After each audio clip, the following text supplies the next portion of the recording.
रंग बातें करें और बातों से खुशबू आए।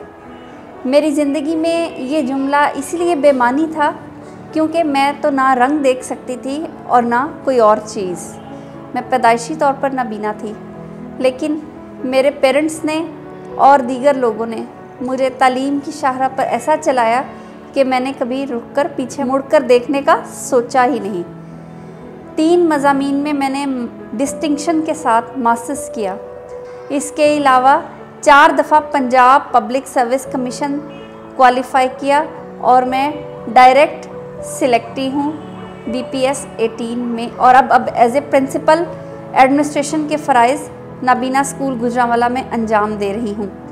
मैं हूँ इरम शब्बीर और मेरा ताल्लुक़ गुजरांवाला से है। मैं हूँ चैम्पियन।